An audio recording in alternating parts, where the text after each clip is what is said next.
अथ गीता में ध्यान योग। गीता में योग शब्द का प्रयोग अत्यंत व्यापक अर्थों में हुआ है। दूसरे अध्याय के 48वें श्लोक में भगवान ने कहा है, समत्वम योग उच्यते, अर्थात सफलता और असफलता में एक समान मन की अवस्था योग है। दूसरे अध्याय के 50वें श्लोक में भगवान ने कहा है, योगः कर्मसु कौशलम, अर्थात कर्म में कुशलता योग है। कर्म में कुशलता तभी आती है जब मन और बुद्धि को सभी ओर से हटाकर कर्म के प्रति एकाग्र किया जाए। व्यापक अर्थों में शुभ कार्यों के प्रति एकाग्रता और तल्लीनता की अवस्था योग है।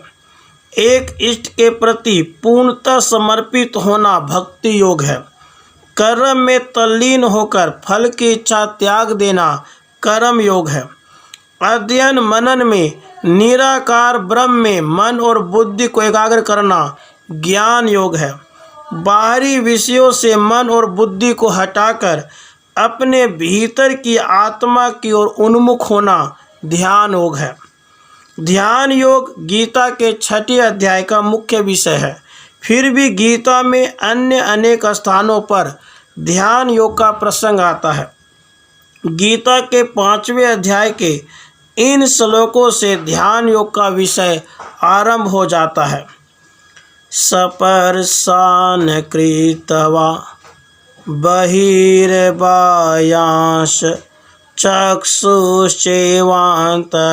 भूरवो प्राणापानौ समौ कृत्वा नासाभयन्तरचारिणो यतेन्द्रिये मनोबुद्धिर्मुनि मोक्षपरायणः विगत इच्छा भय क्रोधो यः सदा मुक्त एव सः। शब्द आदि बाहर के विषयों से मन को हटाकर दोनों बाहों के बीच दृष्टि को स्थिर करके नासिका के छिद्रों से आने जाने वाले प्राण और अपान वायु को सम करके मन और बुद्धि को वश में करके जिस मुनि की इच्छा भय और क्रोध दूर हो गए हैं वे सदा मुक्त है। शब्द आदि विषयों से तात्पर्य 5 ज्ञानेंद्रियों के 5 विषयों से है। यथा कान का विषय शब्द अर्थात ध्वनि है, त्वचा का विषय स्पर्श है, आँख का विषय रूप अर्थात प्रकाश है, रसना का विषय रस अर्थात स्वाद है, नाक का विषय गंध है। ये सारे विषय इंद्रियों द्वारा अंतःकरण को बाहर के संसार से जोड़ते हैं। इंद्रियों को उनके विषयों से हटाने के लिए शरीर की सीमा के अंतर्गत कोई आधार चाहिए। भगवान ने वह आधार दोनों बाहों के मध्य का स्थान बताया है। दोनों बाहों के बीच का भाग माथे का वह स्थान है जहाँ स्त्रियां बिंदी लगाती हैं और पुरुष तिलक का केंद्र बिंदु बनाते हैं। तंत्र की भाषा में यह स्थान आज्ञा चक्र है। इस स्थान पर दृष्टि का केंद्र बनाने से साधक को अपने शरीर में ही मन को टिकाने का आधार मिल जाता है और साधक अपने ज्ञानेंद्रियों को उनके विषयों से हटाने में समर्थ हो जाता है। बाहों के मध्य ध्यान टिकाने के साथ प्राण और अपान वायु को सम करने का भगवान ने आदेश दिया है। नासिका द्वारा भीतर ली जाने वाली शुद्ध वायु प्राण है। नासिका द्वारा बाहर छोड़ी जाने वाली दूषित वायु अपान है। इन दोनों प्रकार की वायुओं को सम करने से आशय यह है कि सांस को भीतर लेने में जितना समय लगे सांस को बाहर निकालने में उतना ही समय लगे। यहाँ भगवान प्राणायाम करने के लिए नहीं कह रहे हैं, अपितु चंचल मन को स्थिर करने के लिए उसे सांस की आवाजाही देखने का काम बता रहे हैं। सांस की आवाजाही का निरीक्षण करने की विधि को बौद्ध मत में विपश्यना कहते हैं। ध्यान में स्थिरता लाने में स्थान और वातावरण भी सहायक होता है। ध्यान योग की साधना के लिए और क्या कुछ करना चाहिए, इस विषय में भगवान गीता के 6वें अध्याय में विस्तार से बताते हैं। ध्यान से संबंधित कुछ श्लोक और उनके भावार्थ और व्याख्या हम बता रहे हैं। योगी युञ्जित सततमात्मानं रहसि स्थितः एकाकी यत चित आत्मा निराशीर परिग्रह। योगी को चाहिए कि वह एकांत स्थान में अकेला बैठकर आशा वासना आदि त्याग कर, अनावश्यक वस्तुओं का संग्रह त्याग कर, अपने अंतःकरण को जीतकर निरंतर अपने भीतर के परमात्मा में स्वयं को स्थिर करे। सभी व्यक्ति एकांत नहीं निभा सकते, उनके लिए भक्ति योग कर्म योग के रास्ते खुले हैं, किंतु ध्यान योग के लिए एकांत आवश्यक है। यहाँ भगवान ने आत्मा को अपने भीतर स्थित परमात्मा बताया है। शुचौ देशे प्रतिष्ठाप्य स्थिरमासनमात्मनः नात्युचिन्तः नातिनीचं चैलाजिन कुशोत्तरम।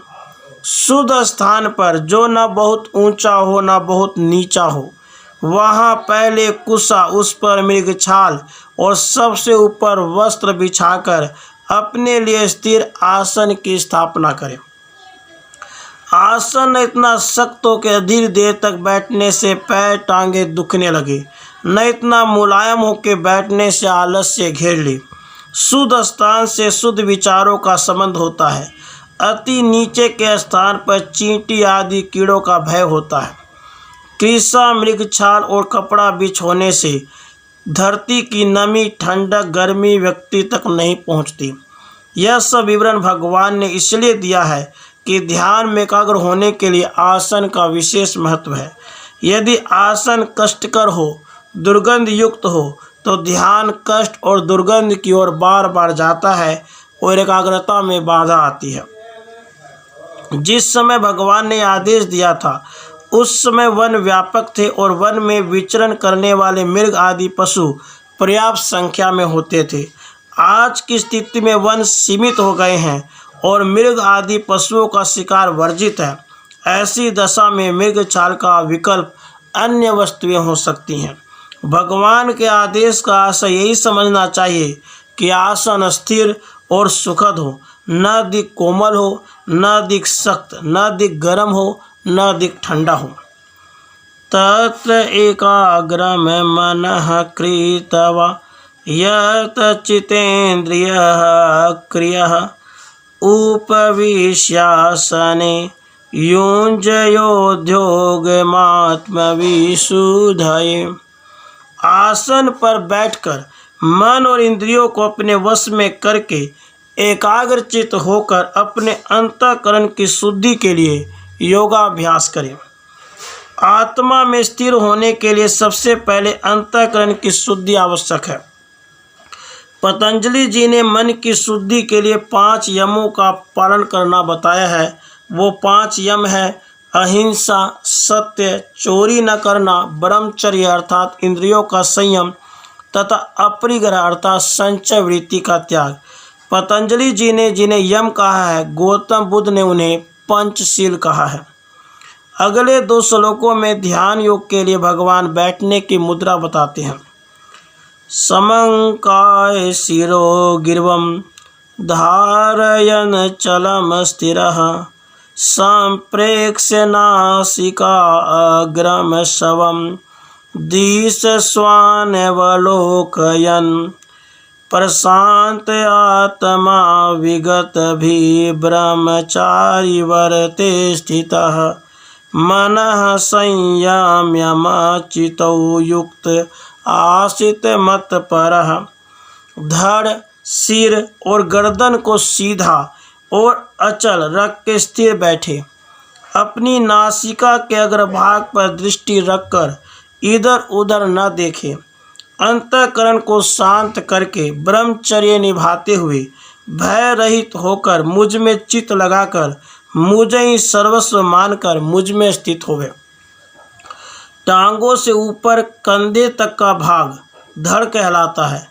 धड़, सिर और गर्दन को सीधा रखकर बैठने से शरीर का संतुलन बना रहता है और शरीर एक ओर ढकेलता नहीं है। भगवान ने नाक की नोक पर दृष्टि रखने के लिए कहा है, अपलक देखने के लिए नहीं कहा। इस विषय में विनोबा जी ने गीता प्रवचन में पलके अंधमुंदी रखने की सलाह दी है। कारण यह है, बंद आंखों से नींद लगने का खटका रहता है, खुली आंखों से ध्यान इधर उधर भटकता है। हमारे अनुभव के अनुसार विनोबा जी की व्याख्या ठीक है।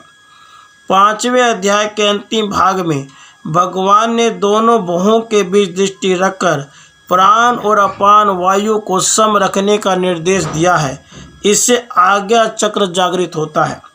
6ठे अध्याय में ध्यान की अन्य विधि बताई है। जो विधि जिसके लिए सुविधाजनक हो उसके लिए वही विधि ठीक है। मुझे सर्वस्व मानकर मुझ में स्थित हुए, यह बात भगवान साक्षात ब्रह्म स्वरूप होकर कह रहे हैं और ध्यान में भक्ति का पुट भी डाल रहे हैं। ज्ञान योगी अपने भीतर के परम आत्मा में स्थित हो सकते हैं। अर्जुन जैसे रजोगुणी के लिए रूप और आकार सहित ब्रह्म का सहारा चाहिए। यहाँ ब्रह्मचर्य का अर्थ अविवाहित होना नहीं है, बल्कि संयम पूर्वक जीवन व्यतीत करना है। भय रहित से आशय है कि मन से यह भय निकल जाए कि लोग क्या कहेंगे।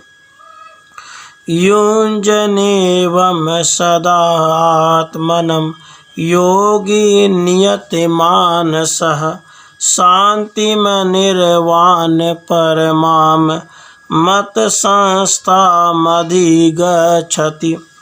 इस विधि से योगी अपने मन का संयम करता हुआ समाधि में स्थित हो जाए।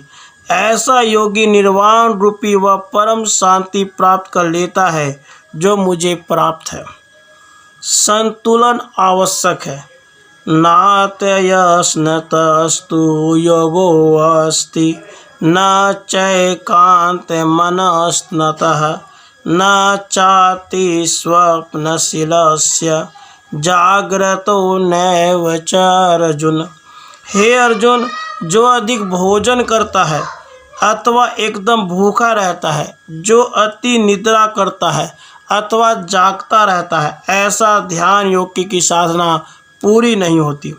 जिस प्रकार औषधि के लिए नाप तोल आवश्यक होता है, वैसे ही आहार निद्रा भी नाप तोल के अनुसार लेने से स्फूर्ति बनी रहती है। अधिक निद्रा तमोगुण बढ़ाती है और कम निद्रा से थकावट होती है। यहाँ किसी विशेष व्रत उपवास के लिए भगवान निषेध नहीं कर रहे हैं। वे ध्यान योग साधना के संदर्भ में नियमित आहार की आवश्यकता बता रहे हैं। युक्त आहार विहारस्य युक्त चेष्टस्य कर्मसु युक्त स्वप्रावबोधस्य योगो भवति दुःखः। जिसका आहार विहार संतुलित है, जो कर्मों को उचित रीति से बरतता है, जिसका सोना जागना नियमित है, ध्यान योग उसके लिए दुख नाशक है। आहार निद्रा की बात को इस श्लोक में पुनः कहकर भगवान ने इस श्लोक में कर्मों और विहार की मात्रा संतुलित करने की भी आज्ञा दी है। विहार का अर्थ है आमोद प्रमोद, सैर सपाटा, मनोरंजन। मनोरंजन का निषेध नहीं है, किंतु जोर संतुलन, संयम और उचित मात्रा पर है। ध्यान योग के लिए रोजगार, व्यापार, सर्विस आदि कर्मों के लिए वर्जना नहीं है। उचित रीति से कर्मों के बरतने का आदेश है। इंद्रियों को तरसाने की बजाय संयम पूर्वक उनका उपयोग करने के लिए भगवान आज्ञा दे रहे हैं। साधना पूरी होने का फल।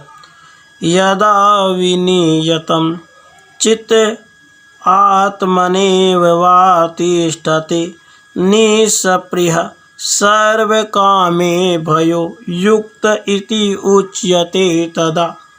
भली प्रकार से वश में किया हुआ मन जब एकमात्र अपनी आत्मा में स्थिर हो जाता है, तब संपूर्ण कामनाएं मिट जाती हैं।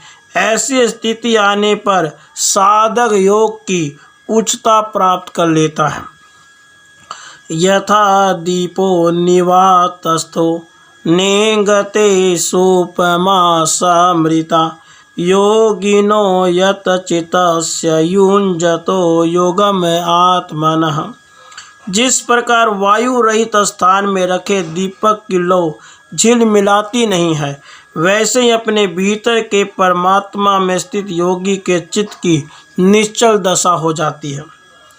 यत्रो परमते चित्तम निरुद्धम योग सेवया यत्र चैवात्मनात्मनं पश्यन्नात्मनि तुष्यति। ध्यान योग के अभ्यास द्वारा वश में किया हुआ चित्त जब अपनी आत्मा में रम जाता है तो व्यक्ति संतुष्ट हो जाता है।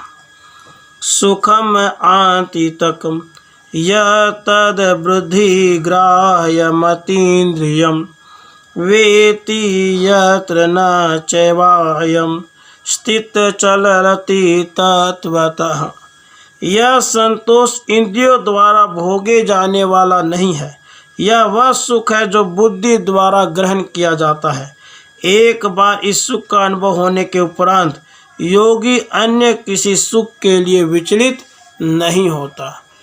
राधे कृष्ण, राधे कृष्ण।